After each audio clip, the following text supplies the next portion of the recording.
ለአካባቢው ምዕመናን በየሄዱበት የኛ ብቻ የሚሏት ስስታቸው ናት። እንዴ የኛ ልደታ ብለን ስናወራ ሰዎቹ ሳቁብን። የእናንተ ብቻ ከየት መጣሉ?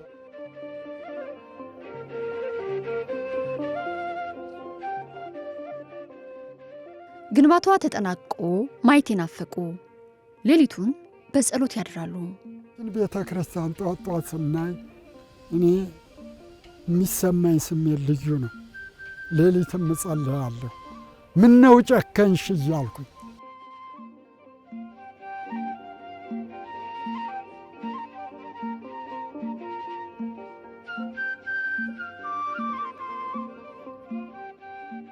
ሳይሞቱ ግንባታው አልቆ ከደስታው ለመካፈልም የሞታቸውን ቀን እንዲረዝም ይማጸናሉ። አሁን ድረስ አሉ። ቤተክርስቲያኗ ተመርቃ ውስጧ ገብቼ አንዴ ቆርቤ ተቀብዬ ከዛ በኋላ ብሞት አይቆጨኝም የሚሉ ማለት ነው።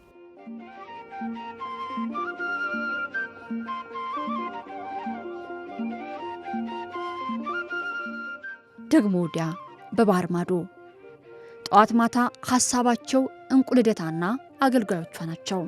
ጠዋት ተነስቼ ዛሬ ምን ተቸግሮ ይሆን ምን ፈልገው ይሆን ብዬ አስባለሁ።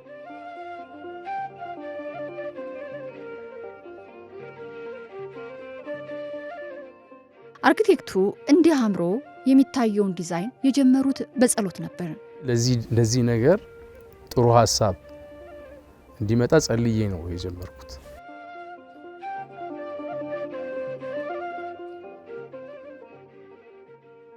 አዲስ አበባ በአራቱም አቅጣጫ ደምቃ የምትታየው በተራራ ላይ ያለችው መደበቅ የማይቻላት እንቁ ልደታ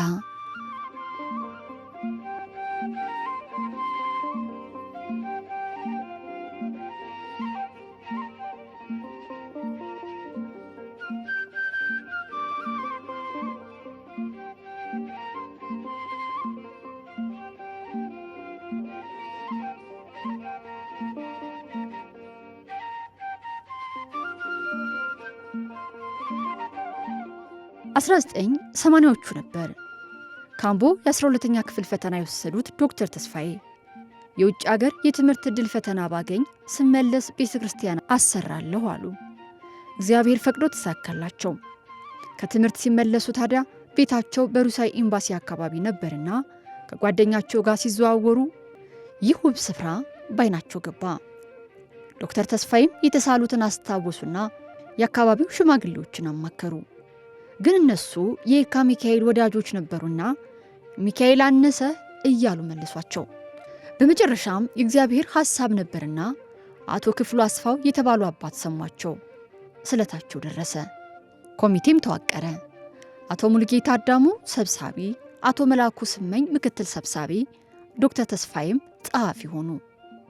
ሰኔ 11 1986 ዓመተ ምህረት በወቅቱ ፓትርያርክ ብፁዕ ቅዱስ አቡነ ጳውሎስ መቃኛ ቤተክርስቲያን ተጀምሮ ህዳር 1 1987 ቅዳሴ ቤቷ ከበረ። እኔ ልጅ ሆኜ የተወልጄም እዚህ ሰፈር ብያለሁ። የተነሳሁትም ክርስትና የካ ሚካኤል ነው። በብዛት በእኛ ሰፈራችን የካ ሚካኤል ነው። እንትንም ቀብርም ቁርባንም ክርስትናም የካ ሚካኤል። በዚህ በጀርባ ደግሞ አቡዬ ያሉ ለዚህ ሰፈር ወዲያ ታች ላለው ሰፈር ግን የካ ሚካኤል ነው። ከጊዜ በኋላ ነው ታቦታት በአዲስ አበባ የበዙት እንጂ ልደታም ሌሎችም የመጡት እንጂ የካ ሚካኤልና አቦን ነው የማውቀው። ከወዲያ ማዶ ያው የከተማው እነ ስላሴ አሉ። ርቀቱ አንድ ርቀቱ ነው። እንደ ልብም እንግዲህ እናቶችም አባቶችም ለማስቀደስ ይርቃል። ያ ነው ክርስትና ለማስነሳትም ለማስቀበርም ለፍታትም ለምን ብዙ ችግር አለው። ነገር ግን ታቦታት ከመጡ በኋላ ምንም ችግራችን ተቀርፏል ብዬ አስባለሁ። ልደታ ስትመሰረት ነበርኩ። ላይ ድረስ ይሄ ጠንቋይ መቀመጫ የሚባል ወደ ላይ አለ። እዛ ድረስ ሄደን ከዛ መጥተን ይህን ሁሉ ቁልቁል አየን። ግማሹ ህዝብ እታች ይሄ አሁን የታጠረው እዚያ መሆን አለባት ልደታ። ጠበሉ ታች ነበረ። ጠበሉ አስቀድሞ አለ። ጠበሉ ታች ነበር። ጠበሉ በላይ መሆን አለባት። አይ እዚህ መሆን የለበትም፣ ከፍ ማለት አለበት ወደዚህ። እስላሞች ደግሞ ወደዚህ ለመስራት ይፈልጋሉ። ይህንን ሁሉ ሲያደርጉ እኛ ደግሞ ያ ቅድም ያልኩት ስሙ ጠፋኛል፣ ለሆቴልም እኮ ጥሩ ነበር እያለ ነው። ይህንን ሁሉ ስናይ ላይ ነበረ ትንሽ ሜዳ፣ አሁን ቤተ ክርስቲያኑ ያለባት እሷ ትንሽ፣ ይሄ ዝቅ ያለ ሆኖ ትንሽ ቦታ እዚች ደልደል ያለች ነበረች።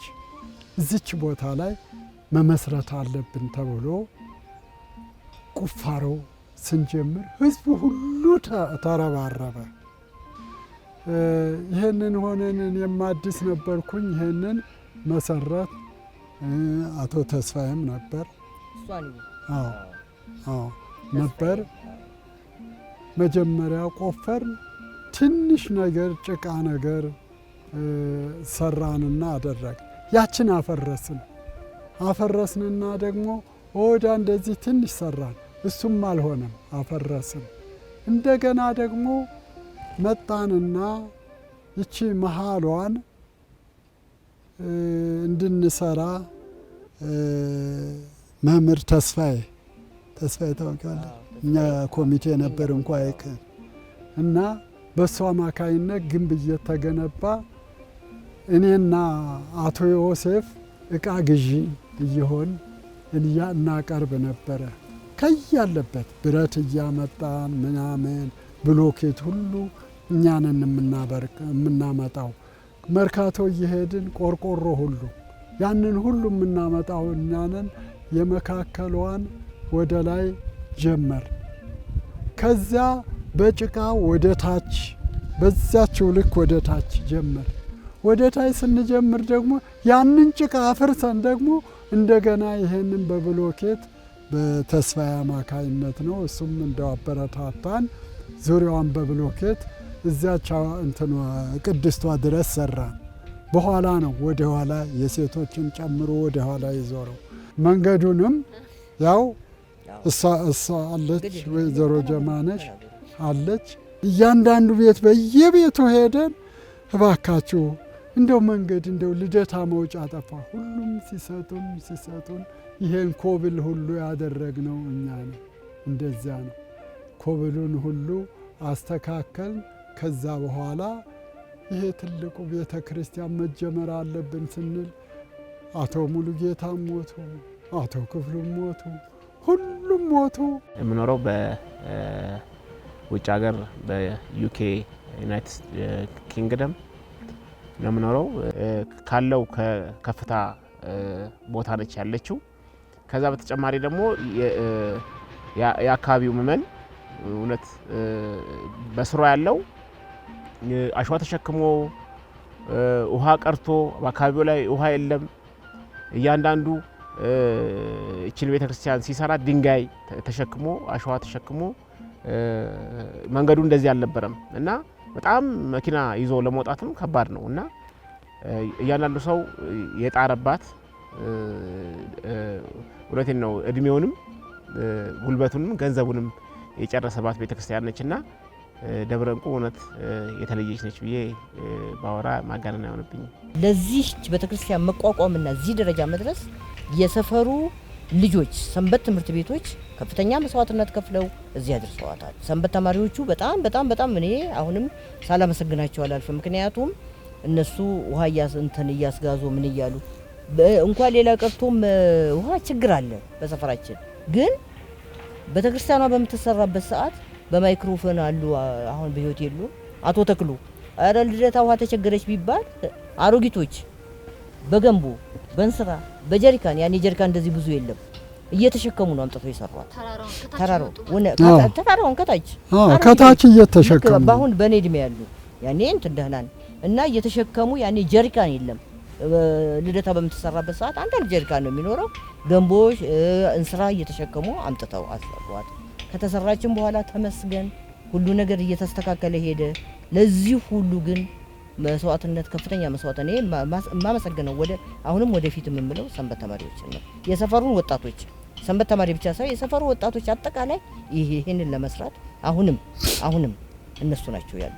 ከየትም አኳያ ከዚህም ከግራም ከቀኝም ከፊትም ከኋላም ያሉ ምእመናን ኦልሞስት 3 ሳይድ ነው ቤተክርስቲያኗ ምእመናን ያላት እና እያንዳንዱ እውነት ለመውጣት ወደዚህ ለመውጣት ትንሽ ይከብዳል እንዳያችሁትና ወደ ተራራው ወደ ቤተክርስቲያኗ ለማምጣት አንድ መንገድ የለም፣ ሁለተኛ ደግሞ ተራራ ነው እና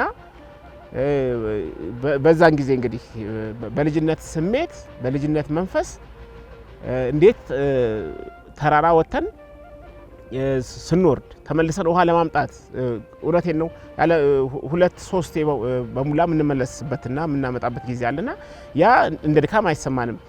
እኔ ተአምር ነው ብዬም አስባለሁ። እውነቴን ነው የወጣትነት ጉልበት ብቻ ሳይሆን የወላዲተ አምላክ በረከት ከላይ ልክ ከታች ይዘን ወተን ውሃ ልክ ዳገቷ ቤተክርስቲያኗ ደጅ ቅጽር ግቢ ስንደርስ ድካማችን በሙላ ያ ድካም የታለ እንላለንና እያንዳንዱ 50 ሊትር ጀሪካን እንኳን ተይዞ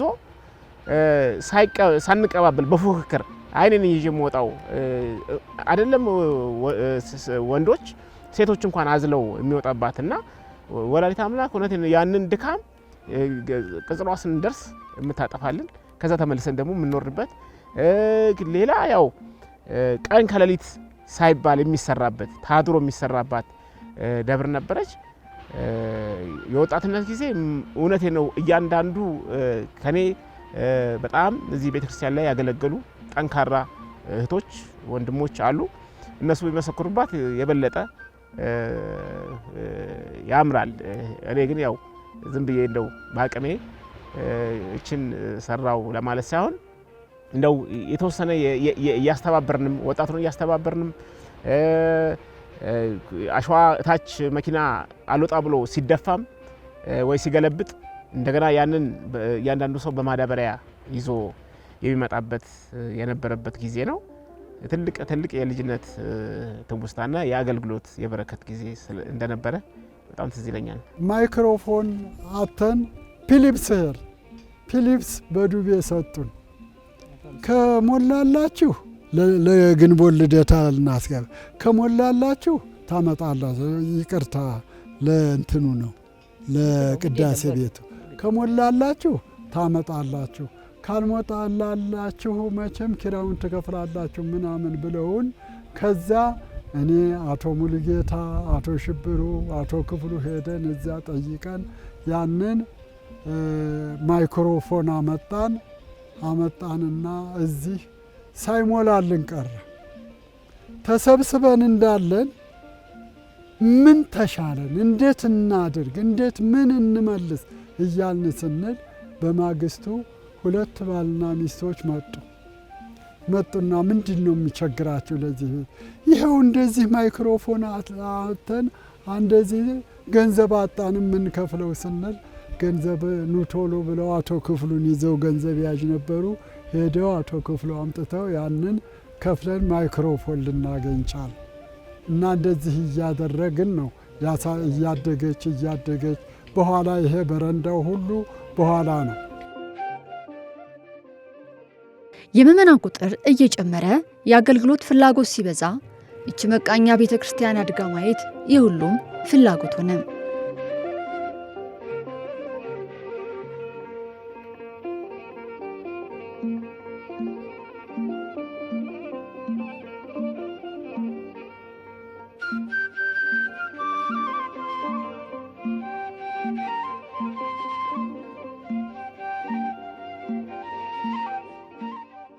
ኮሚቴው መጀመሪያ ከተቋቋመ በኋላ ዋነኛ ስራው የነበረው ቦታው ከከተማ ወጣ ከማለቱ አንጻር ለህዝብ በደንብ ማስተዋወቅ ለምእመኑ ማስተዋወቅ ነበረ እና እዛ ላይ በተለያየ አይነት መንገዶች ለምእመናን ለማስተዋወቅ ሞክረናል።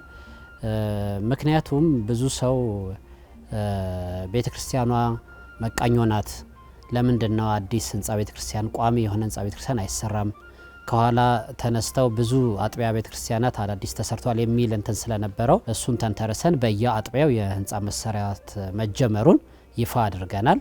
ህንጻ ቤተክርስቲያኑ በጣም በአፋጣኝ ነው የተጀመረው። የህዝቡ ፍላጎት ከፍተኛ ስለነበረ ወዲያውኑ የመሰረት ድንጋይ ከተጣለ በኋላ ቁፋሮ አስጀመርን። ፉቲንግ ወዲያውኑ ተተከለ። ስትራክቸሩን በተለይ ዋነኛውን የቤተክርስቲያኑን አካላት በአፋጣኝ ነው የጀመርነው። ይህን በማየት ምእመኑ በጣም በመደሰቱ ምላሹም በዛ ልክ ስለነበረ በ2 አመት ውስጥ 2009 ላይ ነው የጀመርነው። 2010 2011 ዋነኛው የሚባለውን የህንፃ ቤተክርስቲያን ክፍል ጨርሰን ነበረ እና ያ ትልቁ ስራችን ነው። ህዝቡም ስራችንን በደንብ ያየበት ቤተክርስቲያኑንም ሰበካ ጉባኤውንም ሰው አምኖ ያለውን አቅም በሙሉ አሟጦ ሲደግፈን ያየንበት ጊዜ ነበር።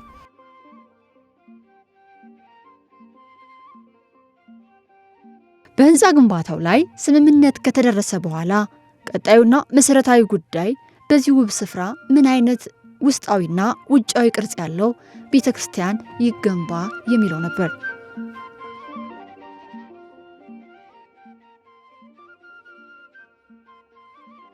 የመጀመሪያው ሀሳብ ወይም ውሳኔ የነበረው የህንፃ ቤተክርስቲያኑ አሰራር ቅርጹ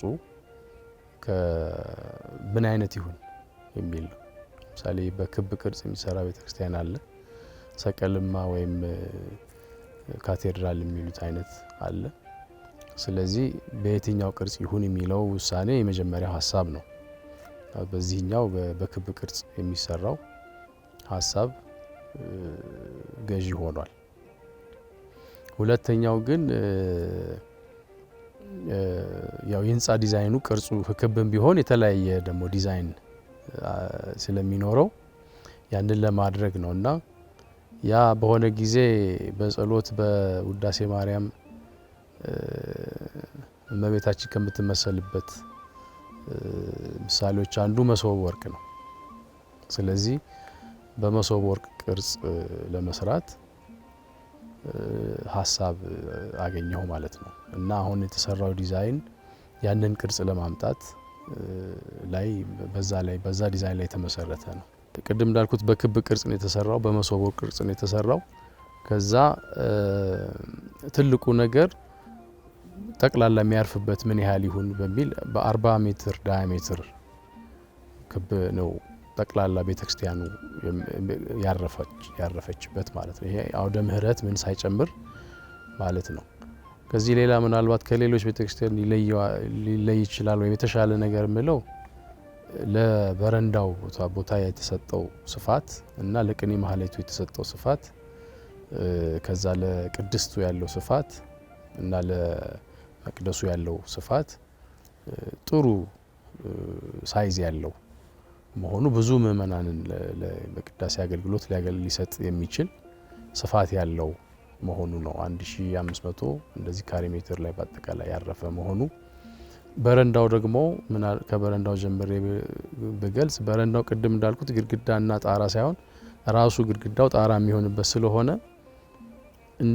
በቃ ከቅኔ ማህሌቱ ቀጥሎ ያለ ሌላ ክፍል እንደማለት ነው።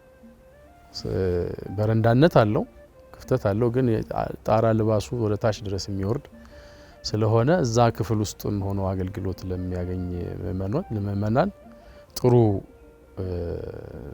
ስፋት የሚሰጥ እንደገና ደግሞ ከፀሐይ ከዝናብ የሚከላከል ሰፊ ቦታ ይሰጠናል ማለት ነው። ቅኔ ማህሌቱ ስፋቱም በጣም ጥሩ ስፋት ያለው ነው። ብዙ ጊዜ ክብ የሆኑ ቤተክርስቲያኖች ጠበብ ያሉ ናቸው። ስለዚህ ከዛ አንፃር ይሄኛው እንደው በካቴድራል ደረጃ ያሉትን የሚያገኙትን ያህል ስፋት ያገኛሉ። የቅኔ ማህሌት ቦታው ቅድስቱም እንደዛው ነው። ከቅኔ ማህሌቱ ትንሽ ያንሳል፣ ግን ለሚሰጠው አገልግሎት በቂ የሆነ ስፋት ነው። ሌላ ምናልባት የሚለየው የመቅደሱ መሀል ያለው መቅደስ ራሱ የውስጥ ዶም ያለው ነው። ብዙ ጊዜ በግንብ ብቻ በአጥር ተለይቶ ወደ ላይ ዝም ብሎ ክፍት ነው የሚደረገው።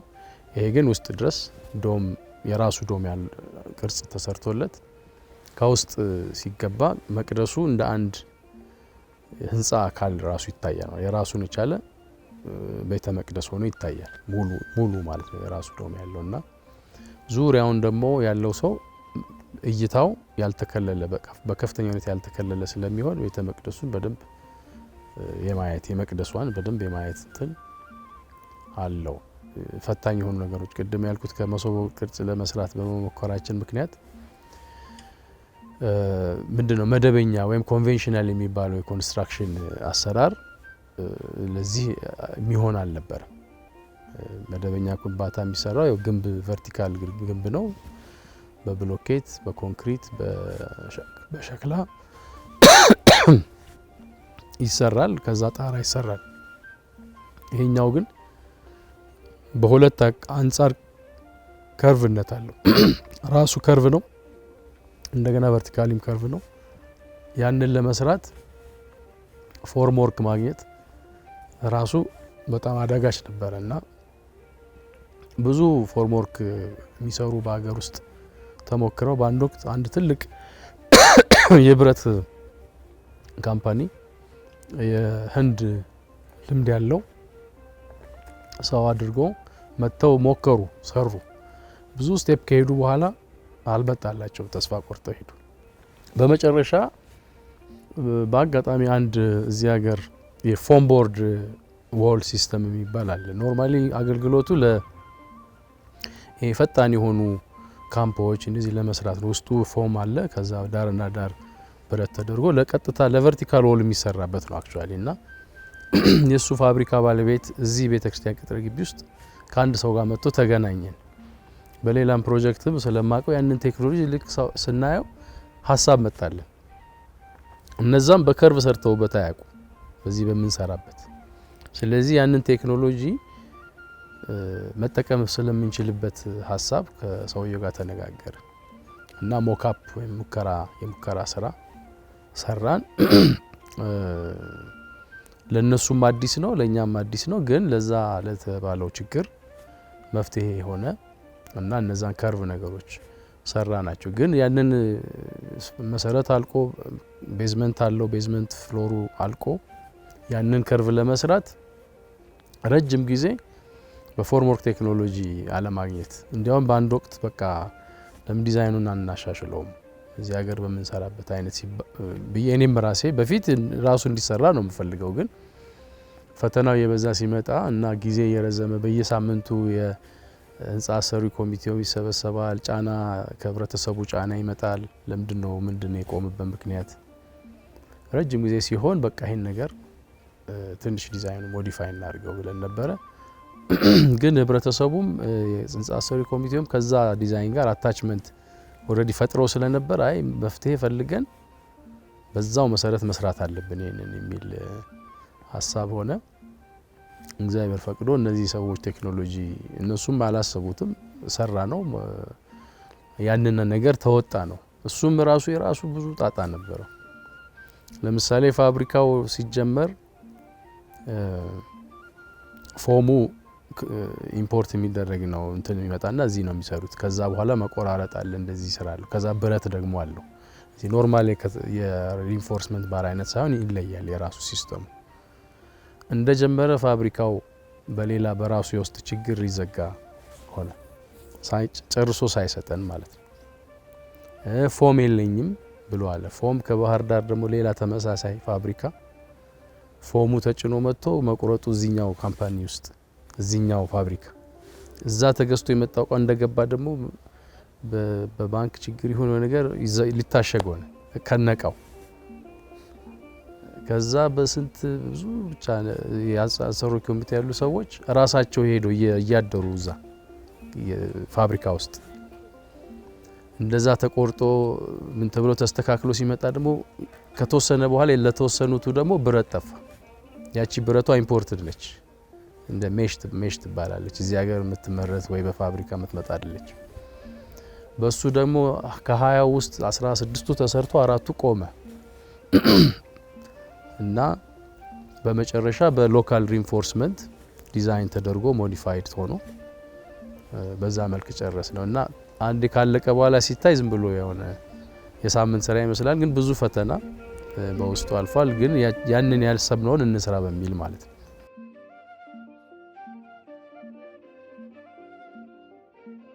ዲዛይኑም በ1500 ሜትር ስኩዌር ላይ እንዲያርፍና 38 ሜትር ከፍታ እንዲኖረው ተደርጎ የተሰራ ነበር። ከህንፃ ቤተ ክርስቲያን በተጨማሪም የመስቀል ፓርክ ፕሮጀክት በሚል የሚታወቀው ፕሮጀክትም የዲዛይኑ አካል ነው። በዚህ ፕሮጀክት 60 ሜትር በ40 ሜትር የሆነና ፓናሮማ ሊፍት የሚገጠምለት መስቀል፣ 3000 ሰው ባንዴ ማስተናገድ የሚችል ዘመናዊ አዳራሽ፣ 25000 ሰው መያዝ የሚችል አውደ ምህረት፣ የስምንቱ ጉባኤ አብነት ትምህርት ቤት፣ ዘመናዊ የጥናት ማዕከል፣ ከተራራ ስር ተፈልፍሎ የሚሰራ ዘመናዊ ሙዚየም፣ ቤተ መጻሕፍትና ሌሎች ይገኙበታል።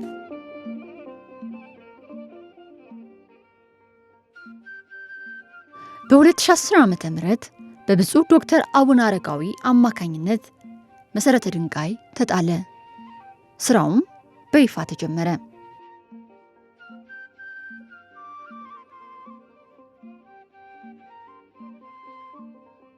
እና የመስቀሉ ስራ በአሁን ሰዓት ላይ የቆመው መጀመሪያ ላይ ከመንግስት ጋር የተወሰነ የምንናገረው ነገር ስለነበረ ነው። ያንንም እኛም ከኮሚቴ ከሰበካ ጉባኤ ከምእመን በተዋቀረ መልኩ ሀገረ ስብከትም ጠቅላይ ቤተ ክህነትም ነገሮችን አሳውቀን አሁን የሚመለከታቸው የመንግስት አካላት ጋር በመነጋገር ላይ ነን። ትልቅ ተስፋ ተሰጥቶናል። ምናልባት በቅርቡ እሱም እንደዚሁ ስራው ይጀምራል ብለን እንገምታለን። ከጥቅምት 27 ጀምሮ ያው የኮንክሪት ወይም ደግሞ አርማታ ብለን የምንጠራው ሙሌት የጀመረበት ሰዓት ነው። ከዛን ቀን ጀምሮ እንግዲህ ከመሬት ጀምሮ 46 ሜትር ህንፃ ከፍታ ያለው 1500 ያረፈበትና ወደ 61 ፑቲንግ ፓድ ሞልተን የተሰራ ህንፃ ቤተክርስቲያን ነው።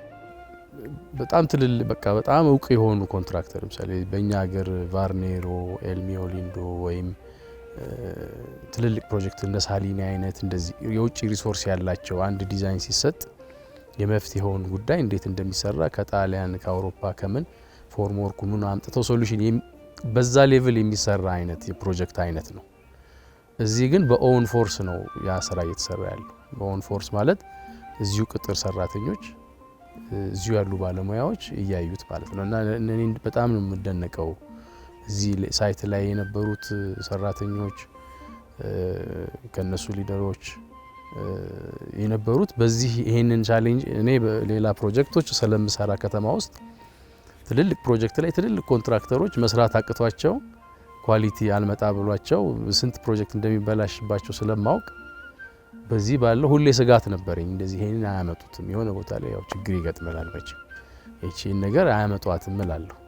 ግን በዚህ ባለው ሁኔታ በጣም ውስብስብ የሆነ ትንሽ ይመስላል ግን ውስብስብ ነገር አለው ውስጡ እየመጣ ግን በመነጋገር ስለምንሰራው የሆነ ሲቸግር የዲዛይን መፍትሄ እንሰጣታለን ወይ እንደዛ እያደረግን ነውና ፕሮሰሱ እንደ ከሙያ አንፃር ራሱ እኛ ሀገር ዶክመንት ስለማናደርግ ነው እንጂ ይሄ ራሱ ፕሮሰስ ዶክመንት ቢደረግ በሙያ ውስጥ ደግሞ ላሉ ትምህርት የሚሰጥ ነገር አለው እና ደስ ይለኛል በዛ ፕሮሰስ ውስጥ አካል ሆኜ በመሳተፍ። እዚህ ወደዚህ ቤተክርስቲያን ስመጣ ህንፃ ቤተክርስቲያን እና የመስቀል ፕሮጀክት ስራ ተጀምሮ እኔ መጣሁኝ።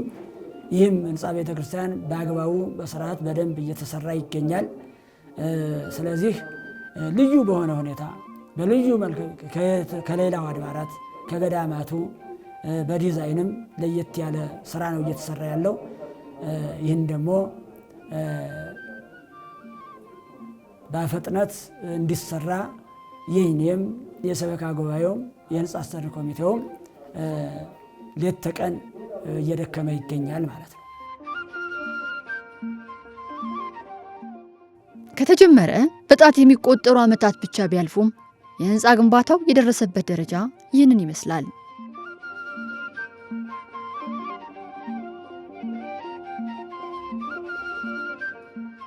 አሁን ሱፐር ስትራክቸራል የምንለው የህንፃውን የላኛውን ክፍል ሲሆን ይሄም የፊኒሺንግ ስራው ነው። ይሄ ደግሞ የማጠቃለያ ስራ ብለን የምንሰራቸው ናቸው። በዚህ ሰዓት በቤተ ክርስቲያኗ 20 አርኮችም እነዚህ የምናየው እንደ ጣሪያ አምድ የሚመስለውን እሱ ሙሉ ለሙሉ ለስነን ሙሉ ስራውን ጨርሰናል። ከእንደገና ደግሞ ከላይ ከዱሙ ጀምሮ ስንጀምር የመስቀሉ 6 ሜትር ያለው ከፍታ የመብራት ዝርጋታና ከነ መብራቱ ጨርሰናል። ዱሙም ራሱ 3 ሜትር ስፋትና 5 ሜትር የጎን ስፋት ያለው እሱም አልቋል። ከእንደገና ዱሙ ሙሉ ለሙሉ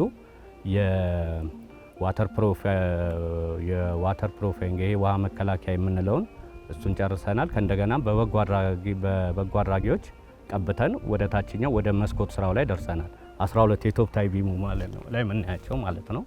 የነሱንም 12 መስኮቶች ስራ ሰርተን የመስታወት የመገጣጠም ስራ ነው የሚቀረን። አሁን ሙሉ ለሙሉ እያያችሁት ካላችሁት የመገንባትና የልስን ስራ ላይ ነን። የመጨረሻው ስራ ላይ ነው ያለ ነው። አሁን እነዚህ 20ዎቹን አርኮች የነሱን የአልሙኒየም ፕሮፋይል ስራ 20 ናቸው። 4ቱ ደግሞ ሜን ጌቶቹ ናቸው። የካህናት የሴቶች እና የአውደ ምሕረቱ የምንላቸው 4ቱ የነዚህ ሰፋፊዎቹ ናቸው። አሁን በዚህ በካህን በርጋ ነው የምናየው። የነዛ ስለሆነ የነዚህ ስራዎች ይቀራሉ። አሁን በዚህ ስራና በዚህ ቦታ ላይ ትልቁ ችግር የነዚህን ቀጣይ ስራዎች የአልሙኒየም ፕሮፋይል የመስራትና የአርኤችኤስ ብረቶችን የመስራት ስራ በጣም ከባድ ወጪ የሚያደርግበት ያ ስራ ነው።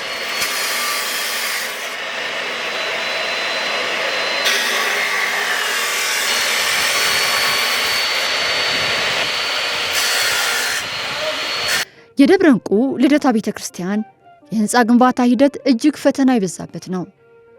ዲዛይኑ እንዲሁ ሆኖ ሳለ መሬት ለማውረድ በሚደረገው ጥረት ግን ባለሙያው ያጋጠማቸው ይህ ነበር።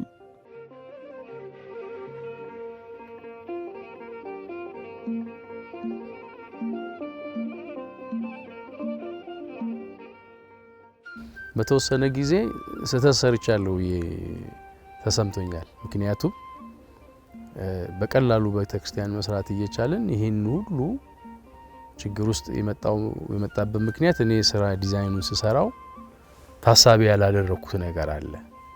የግንባታው ፕሮሰስ ምን ሊሆን ይችላል የሚለውን ታሳቢ ባለማድረጌ ነው ብዙ ፈተና ውስጥ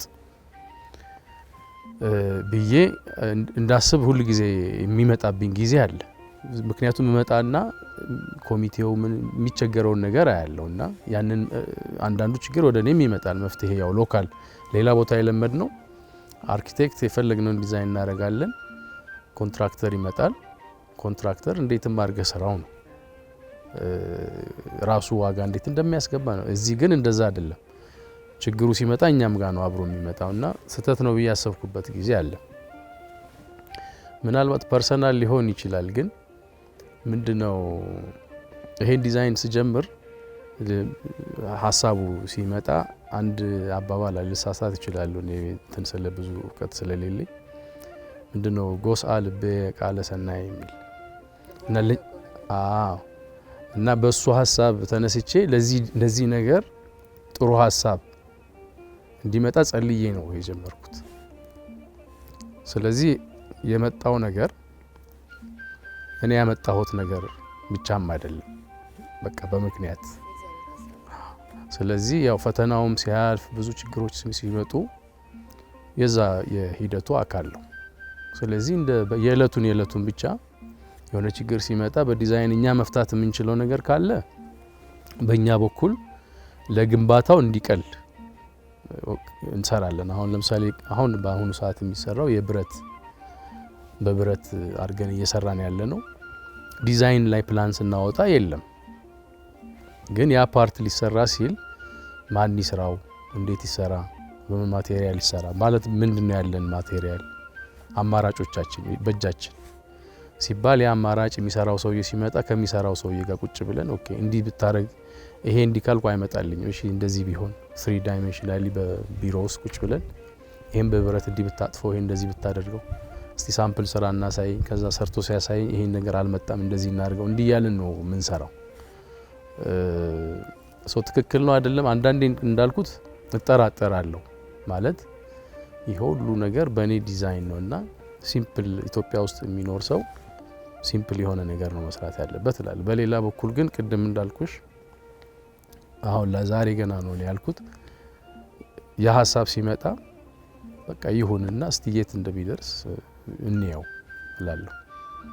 መሬቱ በጣም ሃርድ ስትራተም የምንለው ነው። ሃርድ ስትራተም ማለት በጣም ጠንካራ የሆነ የመሬት ክፍል ሰቤዝ ወይም ደግሞ ሰብስትራክቸራል የታችኛው የመሬት ክፍል የምንለው ነው።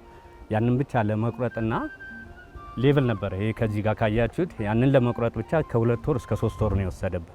ከእንደገና ፉቲንግ ታይፓችንንም አንዳንዶቹ ጋር ሞዲፊኬሽን አድርገን ነው ወደ አይሶሌትድ ፉቲንግ ፓድ ወደምንለው ወደዛ ለውጠን የመጣ ነው።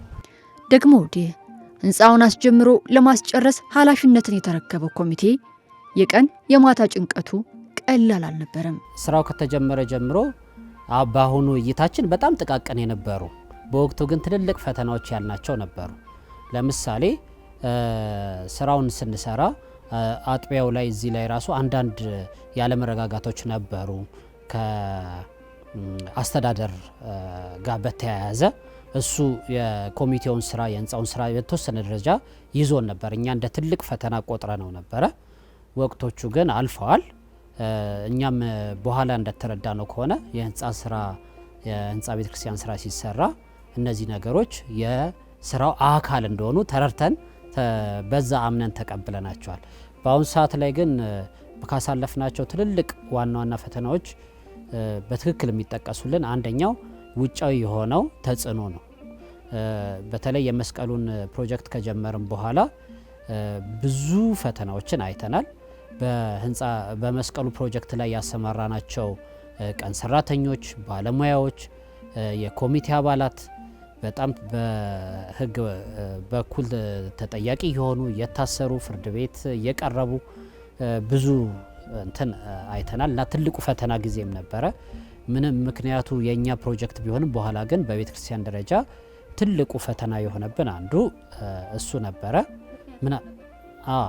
ትልቁ ምክንያት የነበረው ምንድነው? መንግስት በዚህ አካባቢ ሌላ የሚሰራው መንግስታዊ ፕሮጀክት እንዳለ እኛ ስራውን ከጀመረን ከ2-3 ዓመት በኋላ ይፋ አድርጓል እና ያ መንግስት የጀመረው ፕሮጀክት እኛ ከምንሰራው የህንፃ ቤተክርስቲያንና የመስቀል ፕሮጀክት ጋር ቤተክርስቲያኗ ካላት ህጋዊ የመሬት ካርታ ስፋት ጋር ምን ያህል ኦቨርላፕ ያደርጋል ይደረባል የሚለውን በጥናት ተረጋግጦ አልተሰጠንም። በዛ ምክንያት የመንግስት አካላት ቦታውን ለራሳቸው ፕሮጀክት እንደሚፈልጉት ይናገራሉ። እኛ ደግሞ ካርታችንን ይዘን ይሄ የቤተክርስቲያኑ ቅጥር አካል ካርታ ቦታ ህጋዊ ቦታ እንደሆነ እናስረዳለን። በዛ መሀል አለመግባባት ይፈጠራል። መንግስት ያው የበላይ አካል እስከሆነ ድረስ የሚፈልገውን መውሰድ እንደሚችል የሚናገሩ አሉ። አይ የቤተክርስቲያን መሆኑን ሳናቅ ነው ካርታውን ሰርተን የመጣ ነው የሚሉ አሉ። በዚህ ምክንያት ውዝግቦች ይነሱ ነበር።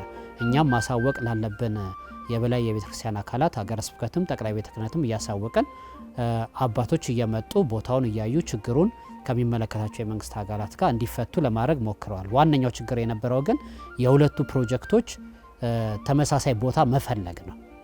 ያ ደግሞ በመደበኛነት በቤተክርስቲያኗ ቅጥር ላይ የተደረበ ካርታ ይዘው በመምጣታቸው ነው። ያ የችግሩ ምክንያት ማለት ነው። የሁሉንም ቀልብ ሳበውና አልቆ ባየ ነው ብለው የተመኙት የመስቀል ፕሮጀክትም ሌላኛው ብቻውን መታየት ያለበት የፈተናዎቹ መገለጫ ነው።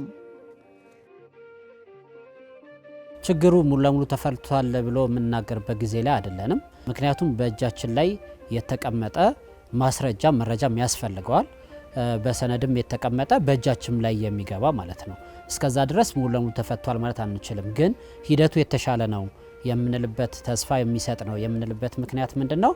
አንደኛ በፊት በቃላት ብቻ ነው እያንዳንዱን የሚፈልጉትን ነገር ይናገሩ የነበረው። ይመጣሉ፣ ይህን ነገር እንፈልገዋለን፣ እናንተ በዚህ ምትክ እንደዚህ ታረጋላችሁ፣ ስለዚህ ከነገ ጀምሮ ስራ እንጀምራለን ነው የሚሉት። እሺ ወረቀት ስጡን ሲባሉ አንድም ወረቀት የሚያበሩት የለም። ህጋዊ የሆነ ሰነድም አይሰጡንም። በዚህ ምክንያት እኛ ደግሞ ህጋዊ የሆነ መረጃ ሳንይዝ አሁን የምትሉትን ነገር ማካሄድ አንችልም። ይሄ ምላሽም ነው እያስቆጣቸው አንዳንድ ጊዜ ለማስፈራራት፣ አንዳንድ ጊዜ ሰዎችን ይዞ ለመሄድ እስር ቤት እንዲያድሩ ለማድረግ በጣም ብዙ ጥረት ያደረጉ የነበረው። ስለዚህ ያ ወቅት ጥሩ ያልነበረበት ማለት ያለን ግንኙነት ጥሩ ያልነበረበት ወቅት ነው። በኋላ ግን ሁኔታዎች በእኛም በኩል ወደ ህግ ሄዱ። ምክንያቱም በህገ ወጥ መልኩ ታጥሮብናል። የሚመለከታቸውን አካላት ስናናገር ምላሽ አልተሰጠንም። ያለን ብቸኛ አማራጭ ወደ ህግ መሄድ ነው። ህግ ቦታ ሄደን ከሰናል።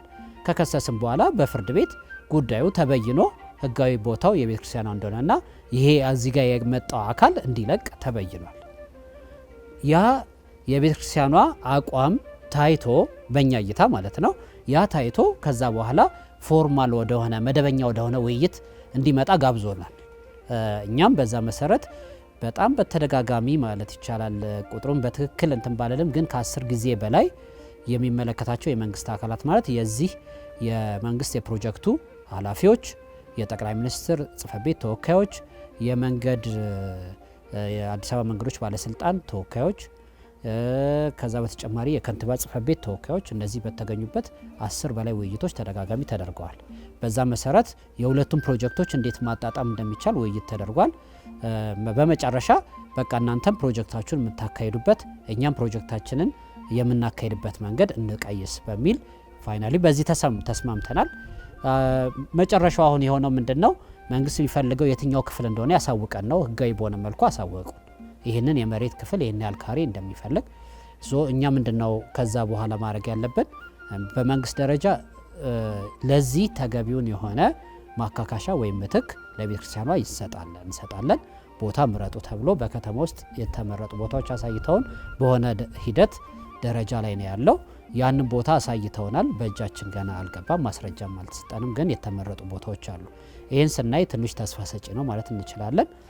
በዛም መሰረት መግባባቱን በመኖሩ መንግስታውን የሚፈልገውን የመሬት ክፍል በትክክል አጥሮ ጨርሷል አሁን።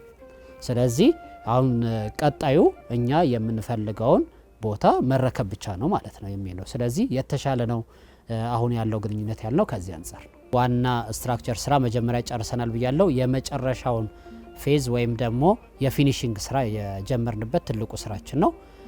ፈታኝም የሚባለው ይሄኛው እንደሆነ የተረዳ ነው። ይሄኛውን የግንባታ ስራ ነው። በአሁን ሰዓት ላይ ፊኒሽንጉን ከላይ ከጉልላቱ ጀምረናል። በጣም ሰፊ በሆነ ፕሮግራም የጉልላቱን መስቀል አስቀምጠናል። ከዛ ቀጥሎ ያለውን የዶሙን ፓርትም ልክ እንደዚሁ የመጨረሻውን ደረጃ ላይ ሰርተን ጨርሰናል። አንድ ቅብ ብቻ ብናረግበት ያልቃል።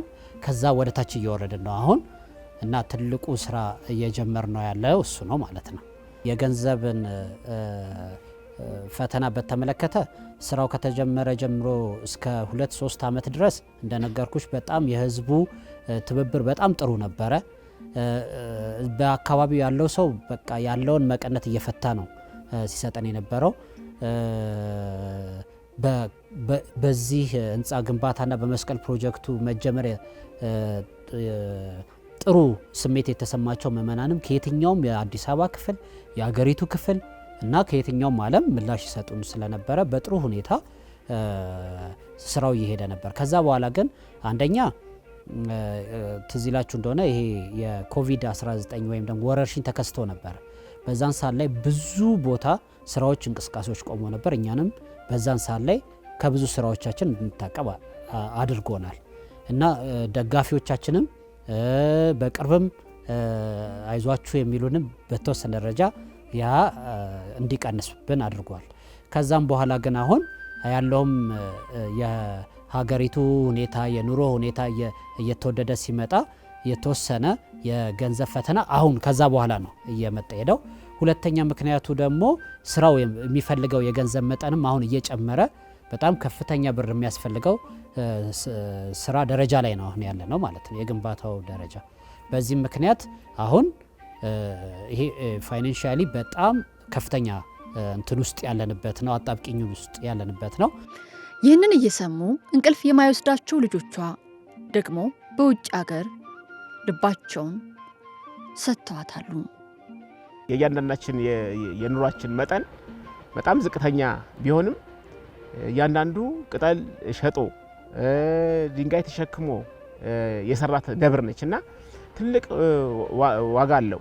ከዛ በተጨማሪ እኛ ወደ ውጪ ከወጣን በኋላ በሰንበት ቤት ውስጥ የነበሩ በአካባቢ ወጣቶች የነበሩ ልጆች ለደብሯ ትኩረት እያደረጉ ደብሯን እዚህ ያደርሰዋል ብዬ እናገራለሁ። አብዛኛውን የውጭ ሀገር ኑሮ ከባድም ቢሆን እያንዳንዱ ያደገበትን ደብር ትላንት እዚህ በሰንበት ቤት ውስጥ ሆነ በአካባቢ ወጣትነት ሲያገለግል ሴትም ወንድም ሆነ ዛሬም እቺን ደብር በተቻለው መጠን ያግዛል፣ ይረዳል። እውነቴን ነው። ልቡም አይኑም ሀሳቡም እኔ እውነቴን ነው።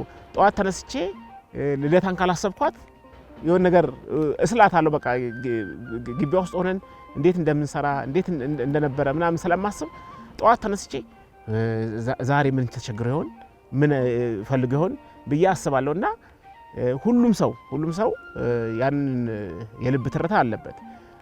ትልቁ ነገር ምንድነው? በዩኬም ያለ በዩናይትድ ስቴትስም ያለው ሰው ግሩፕ አለ። እዛ ላይ በትምህርት ቤት ያሉ የነበሩ የአካባቢ ወጣቶች እዛ ግሩፕ ላይ አድ ሆነዋል። ያ እያንዳንዱ በየቀኑ ኢንፎርሜሽን ይደርሰዋል እና ያንን ደግሞ አርጉ ይሄ ነገር ከቨር ሊደረግ ነው፣ ይሄ ነገር በዚህ በኩል እጃችን አጥሯል ብሎ ኮሚቴው መልእክት ሲያስተላልፍ እያንዳንዱ እውነቴን ነው ካለው ነገር ላይ ያው የውጭ ኑሮ ከባድ ነው።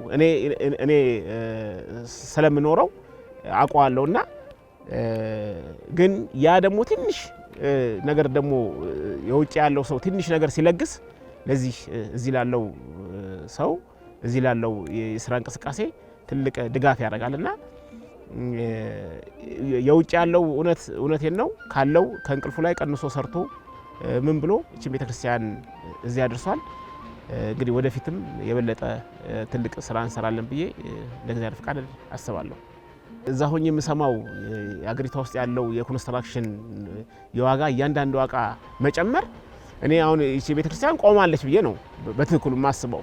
ማለት በእርግጥ ያው እለት እለት ኢንፎርሜሽን እሰማለሁ፣ ግን እውነቴን ነው ይሄን ያክል ለውጥ አያለው ብዬ አላሰብኩም።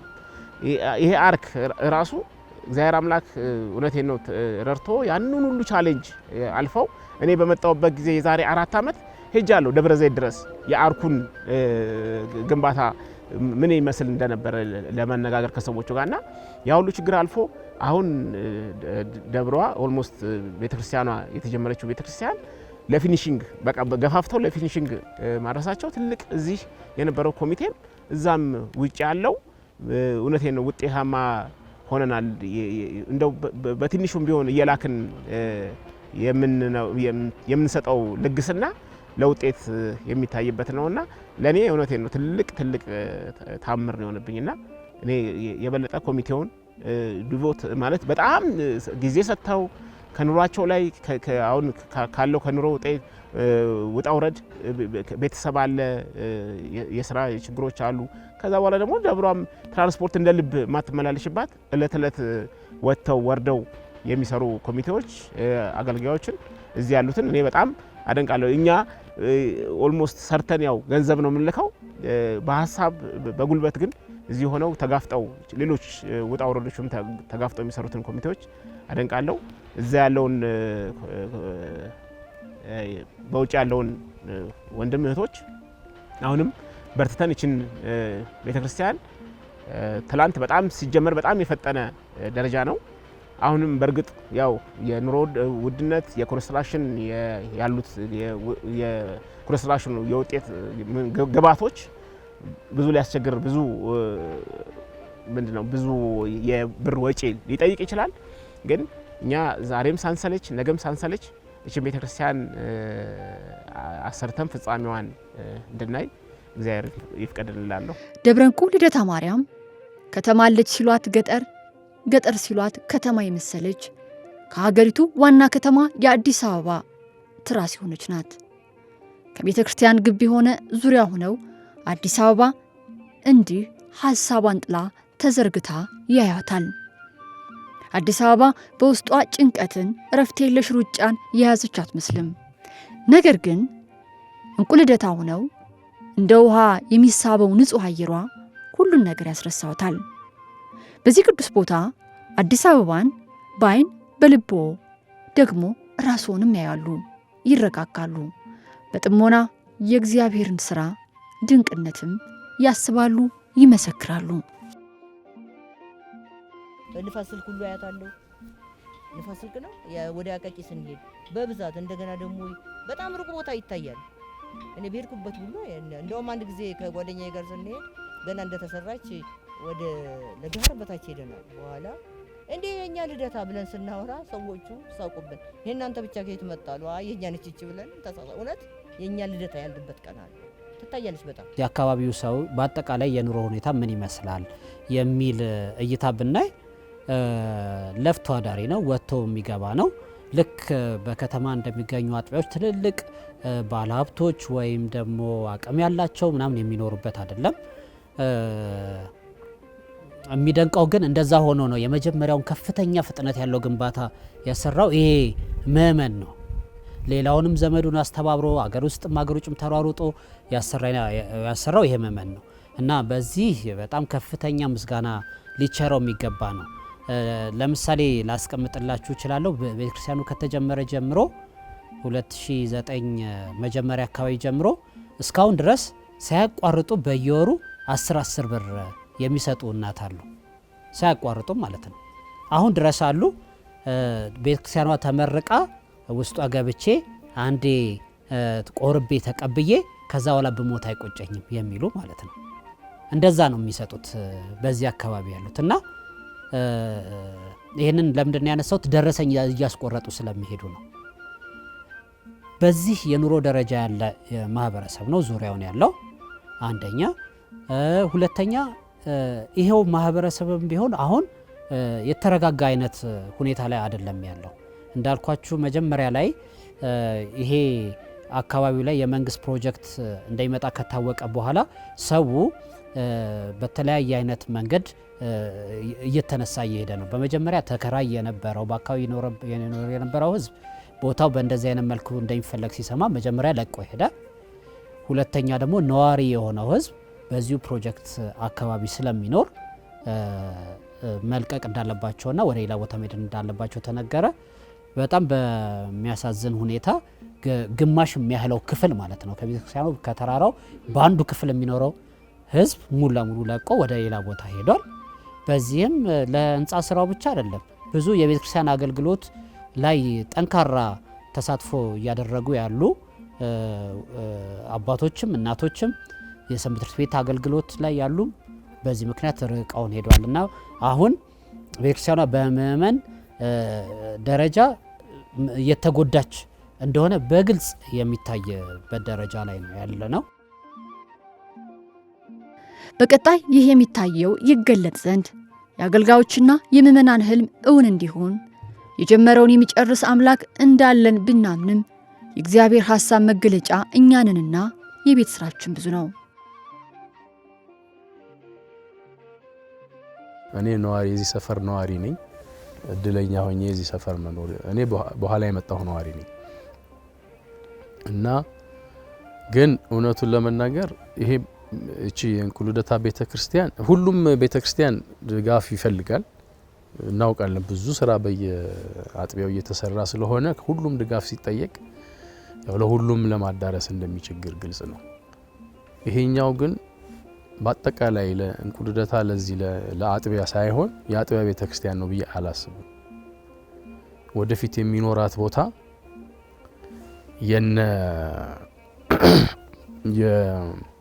ታሪካዊ የሚባሉ በአዲስ አበባ ውስጥ ታሪካዊ የምንላቸው ቤተክርስቲያኖች አሉ። በጊዜ ብዛት ታሪካዊ ሆኑ ማለት ነው። ወይም በታሪካቸው ምክንያት ታሪካዊ የምንላቸው የግቢ ገብርኤል ወይ በአታ ማርያም ስላሴ እንደዚህ የምንላቸው አሉ። ይሄም ደግሞ በአዲስ ታሪክ ውስጥ የደዛ አይነት ቦታ የሚኖራት ቤተክርስቲያን ስለሆነች ቤተክርስቲያኗ የአንድ አጥቢያ ቤተክርስቲያን አይደለችም። በአጠቃላይ የኢትዮጵያ ኦርቶዶክስ ቤተክርስቲያን ምልክት ልትሆን የምትችል ቤተክርስቲያን ነች። በተለያዩ ምክንያቶች እኔ መግለጽ ባያስፈልገኝ ያው ግልጽ የሆኑ ምክንያቶች ስላሉ በዚህ ምክንያት የተለየ ትኩረት ሁሉም ምእመን ቢያደርግና እቺን ቤተክርስቲያን በጣም በጥሩ ሁኔታ እንድታልቅ ስታንዳርዱን በምንም ኮምፕሮማይዝ በቃ ዝቅ ሳይል እነዚህ ታሪካዊ ቤተክርስቲያኖች በጊዜያቸው በተሰጣቸው ትኩረት በጊዜያቸው የነበሩ ሰዎች ምእመናን ኃላፊዎች በሰጡት ትኩረት ይሄ አቴንሽኑን ወይም እይታውን ወደዚህ አድርጎ በዓለም ላይ ያሉ በኢትዮጵያ ያሉ ምእመናን ድጋፍ ቢያደርጉ የሁላችንም ኩራት ይሆናል ብዬ አስባለሁ። አሁን ካለንበት የግንባታ ደረጃ አንጻር በእውነቱ ማንኛውም በቃ ድጋፍ ማድረግ የሚፈልግ ወይም ደግሞ ፍላጎት ያለው አካል በሙሉ ድጋፍ እንዲያደርግልን የምንጠይቅበት ጊዜ ላይ ነው ያለነው። ከምን አንጻር ነው? አሁን እኛ አንዳንድ ጊዜ በትክክል የሚያስፈልገውን የገንዘብ መጠን ለመናገር ራሱ መድፈር እየቸገረ ነው፣ ለሰው እንዳያስደነግጥ በሚል ማለት ነው። ግን በትክክል ባለሙያዎች ባወጡት ዋጋ መሰረት ቤተክርስቲያኑን ቀሪውን ሙሉ ለሙሉ ለማስጨረስና ግቢውን አውደ ምሕረቱን ጨምሮ የግቢውን ላንድስኬፕ ጨምሮ ለመስራት እስከ 200 ሚሊዮን ብር ሊፈጅ ይችላል በአጠቃላይ ማለት ነው። ለጊዜው ልናቆያቸው የምንችላቸውን ክፍሎች እንኳን ብናቆይ እስከ 100 ሚሊዮን ብር የሚፈጅ ብር ግን እንደሚያስፈልገው በትክክል የተረጋገጠ ነው እና ያንን የሚያህል ብር አሁን በዚሁ ባለው በአካባቢው ሁኔታ ምእመን ልናገኝ እንደማንችል የታወቀ ነው። ደግሞ የደረሰበት ደረጃ ደግሞ ስናየው በቃ ጓጉተን ቶሎ ነገሮችን አግኝተን እንድንጨርስ እንትንም የሚያጓጓን ደረጃ ላይ ነው ያለ ነው። ከዚህ አንጻር በእውነቱ ይህንን ድምፅ የሚሰሙ በሙሉ ማለት ነው ከሊቅ እስከ ደቂቅ ከህፃን እስከ አዋቂ አቅም ከሌለው ጀምሮ እስካለው ድረስ ከአገር ውስጥ ያለም ሊሆን ይችላል፣ ከሀገር ውጭም ያለ ሊሆን ይችላል። የትኛውም የኢትዮጵያ ክፍል ላይ የዓለም ክፍል ላይ ያለ ሰው የመጨረሻው ደረጃ ላይ መሆናችንን ተረድተው ለዚህ ወደፊትም እኛ ይፋ የምናደርጋቸው የገቢ ማሰባሰቢያ መንገዶች አሉ ምላሽ እንዲሰጡን። እኚህ የ86 ዓመቱ አዛውንት ሻለቃና የ75 ዓመቷ እናታችን የልደታን ምእመናን ወክለው ጥሪ ያቀርባሉ። ውይ በጣም ደስ ይለኛል። እኔ አሁን የምመኘው ምንድነው ህንጻው አልቆ ቤተክርስቲያኗ ተመርቃ ቆሜ ማየት እችላለሁ። እግዚአብሔር እድሜን ካረዘመ ይሄንን ነው የምመኘው። በተጣደፈ ሁኔታ እየተሰራ ነው። መሰናክሎች ሁሉ ነበሩን። መሰናክሎቹ ሁሉ እያደር እየተወገዱ እንዲህ ሆኖ ይታያል ተብሎ ያልታሰበበት ጊዜ ነበር። እቃ ጠፍቶ ከዚህ ከአውሮፓ ካልመጣ ከውጭ ካልመጣ እቃ እናመጣም ብሎ ኮንትራክተሩ ሳያደርግልን ቀረና እንደገና ከባህር ዳር አምጥተን ነው እንዲሰራ ያደረግነው። እንደውም ሌላ ኮንትራት ሰጥተን በብረት ይሰራል ተብሎ ሊሰራ ሲል ያም አልሆንለት ብሎ እንደዚሁ ቀርቶ አቋርጦ እንደገና በብዙ ጥረት ነው የተሰራው። ይሄ እንደዚህ ሆኖ መታየት በማይቻልበት ሁኔታ፣ ተስፋ በሚያስቆርጥበት ሁኔታ ነበር። አሁን ግን ትንሽ ከውጭም ስናይ ደስ ይለናል። ይችን ስናያት ተስፋ አለን። ነገር ግን ከድካማችን አኳያ ከገንዘብ እጥረት አኳያ እኛም ያለን ኢኮኖሚ አነስተኛ በመሆኑ ያለችንን መቼም ሙዳየ ምጽዋትም እያደረግን ይችን ቤተ ክርስቲያን ከፍ ከፍ እንድትል የምንመኝ ነን። የልደታ አልቃ እናንተም እኔም እንዳይልበል እና ሁላችሁም በዓለም ላይ ያላችሁ ኢትዮጵያውያን እንደገና በኢትዮጵያም ያላችሁ ምእመናን ሁሉ ልደታን እዋት አገር ገንዘብ ብታዋጡልን ደስ ይለናል። እንፈልጋለን። ኧረ ደስ ይለናል ብቻ ሳይሆን ብር እንፈልጋለን። በአሁኑ ሰዓት ቤተክርስቲያኗን ለመጨረስ ገንዘብ ያስፈልገናል። ስለዚህ በያለ ቦታው ያላችሁ የኦርቶዶክስ አማኞችም ሆናችሁ ማንኛችሁም ብትሆኑ መርዳት የምትፈልጉ እርዱ እንላለሁ። እኛ ችግራችንን ቢወጡልን ደህና። እኛ ይችን ቤተ ክርስቲያን ጧት ጧት ስናይ እኔ የሚሰማኝ ስሜት ልዩ ነው። ሌሊትም እጸልያለሁ፣ ምነው ጨከንሽ እያልኩኝ። አሁን እንደምታውቁት ሀገራችን እንኳን ቤተ ክርስቲያን ለመስራት ለራስም ኑሮ እየተቸገረ ነው። ህዝቡ ጥርግ ብሎ ሄዷል። አሁን ማህበሩ ውስጥ ማህበር ያሰባሰብናቸውም ሁሉ ባዶ እየሆኑ ነው። ስለዚህ ውጭ ያሉት በተቻላቸው መጠን እንዲሁ ትንሽ ቢያደርጉልን፣ አሁንም በእነሱ ኃይል ነው። አሜሪካን ባሉ ኃይል ነው። ሌላውም ክፍለ ዓለም ያሉ ኃይል ነው እንጂ እኛማ ከየት አምጥተን ነው? ባዶ እጃችን ነው። እና ይህንን እንደው ለሁሉም እንዲተላለፍልኝ አደራ ነው ምለው። እኔ ሳልሞት እንዲያሳዩኝ ሁልጊዜ በጸሎት አረሳቸው። በጸሎት ለልደታ ሁልጊዜ ጸለያለሁ። በአሁኑ ጊዜ ስራ የምሰራበት የለም፣ ጸሎት ብቻ ነው። ይህን ህንፃ ቤተ ክርስቲያን ጨርሰን አገልግሎት እንዲሰጥ ለማድረግ የሁላችንም ርብርብ ያስፈልጋል። በውጭ ዓለም የምትገኙ በሀገር ውስጥም የምትገኙ ክርስቶስን አምናችሁ በሰጣችሁ እውቀት፣ ገንዘብ በማንኛውም ነገር ይህችን ቤተክርስቲያን ተረባረባችሁ ብትረዱ ህንፃ ቤተክርስቲያኑን ሰበካ ጉባኤው በተሎ ጨርሶ ለአገልግሎት ለማብቃት እየጣረ ስለሚገኝ ሁላችሁም ባላችሁበት በማስተባበር 50 ሎሚ ለ50 ሰው ጌጥ ነው፣ ለአንድ ሰው ሸክም ነው እንደሚባል ሁሉ በትንሹም ያልቻላችሁትን ሁሉ በትንሹ አስተዋጽኦ ብታደርጉ እግዚአብሔር ደግሞ በሰማያዊ ቀለም በሰማያዊ መዝገብ ስለሚመዘግብላችሁ እናታችን ድንግል ማርያም ከልጇ ከወዳጇ በረከትን ስለምታሰጣችሁ ይህን ታሳቢ በማድረግ ያላችሁን አስተዋጽኦ እጃችሁን ብትዘረጉልን የቻላችሁትን ሁሉ የማስተባበር በሀሳብ፣ በገንዘብ፣ በጉልበት፣ በእውቀት ይህንን እኛ እንድታበረታቱ መልእክታችን እናስተላልፋለን ማለት ነው።